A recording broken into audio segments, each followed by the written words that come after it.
மறந்த திறவுகோல்.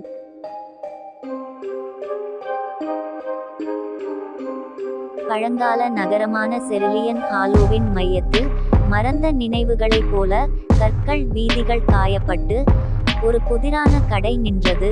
எலியின் ஆர்வங்கள். கதவின் மேலே இருந்த பலகை தென்றலில் சத்தமிட்டது. அதன் எழுத்துக்கள் மங்கி தெளிவாக தெரியவில்லை. எலி கடைக்காரர் பளபளப்பான அக்கேட் போன்ற கண்கள் கொண்ட ஒரு புத்திசாலி மனிதர். அவரது அலமாரிகள் தொலைதூர நாடுகளிலிருந்து வினோதங்களை கொண்டிருந்தன. கருஞ்சிவப்பு இறகுகள், வெடித்த மணிநேர கண்ணாடிகள் மற்றும் தெரியாத இடங்களில் சுட்டிக்காட்டும் வெள்ளி திசைகாட்டிகள். நிலவு இல்லாத ஒரு இரவில் லைரா என்ற இளம் பெண் கடையில் தடுமாறி விழுந்தாள். அவளுடைய இதயம் ஏக்கத்தால் வலித்தது. அவளால் பெயரிட முடியாத ஒன்றை அவள் தேடினாள். எலி தெரிந்த புன்னகையுடன் அவளை வரவேற்றான். வரவேற்கிறேன் குழந்தை என்று அவர் கூறினார். என்னுடைய தாழ்மையான வசிப்பிடத்திற்கு உங்களை அழைத்து வருவது எது? லைரா தயங்கினாள். எனக்கு ஒரு சாவி வேண்டும், அவள் கிசுகிசுத்தாள். ஆழத்தில் புதைந்திருக்கும் நினைவுகளை திறக்க ஒரு திறவுகோல். எலியின் கண்கள் மின்னியது. நினைவுகள் என்று அவர் நினைத்தார். அவை மறக்கப்பட்ட அறைகளில் சிக்கிய கிசுகிசுக்கள் போன்றவை.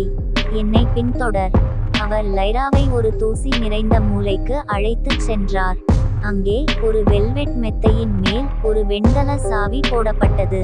அதன் பற்கள் வாடிய இதழ்கள் போன்ற வடிவில் இருந்தன.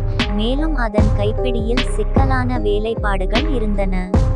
இது நினைவின் திறவுகோல் என்று எலி கூறினார். இது நீண்ட கடந்த தருணங்களுக்கான கதவுகளை திறக்கிறது. ஆனால் ஜாக்கிரதை அன்பே லைரா. நினைவுகள் மென்மையாகவும் துரோகமாகவும் இருக்கலாம். லைரா சாவியை பிடித்தாள். நான் என்ன கண்டுபிடிப்பேன்? எலியின் பார்வை தணிந்தது. அது உங்கள் இதயத்தை பொறுத்தது. சில கதவுகள் மகிழ்ச்சியை வெளிப்படுத்துகின்றன. திருடப்பட்ட முத்தம், சூரியன் முத்தமிட்ட வயல். மற்றவர்கள் நிழல்களை அடைகிறார்கள். ஒரு உடைந்த வாக்குறுதி, கண்ணீர் கரை படிந்த கடிதம். லைரா தன் உள்ளங்கையில் சாவியை திருப்பினாள்.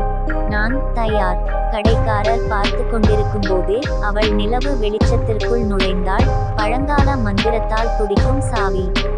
அவள் முன் கதவு மின்னியது. அவளுடைய சொந்த வரலாற்றிற்கான ஒரு போர்ட்டல். எனவே தைரியத்துடனும் ஆர்வத்துடனும் லைரா செருலியன் ஹாலோவின் கோப்ஸ்டோன் தெருக்களை விட்டு வெளியேறினார். மறந்த நினைவுகள் அவளுக்காக காத்திருந்தன.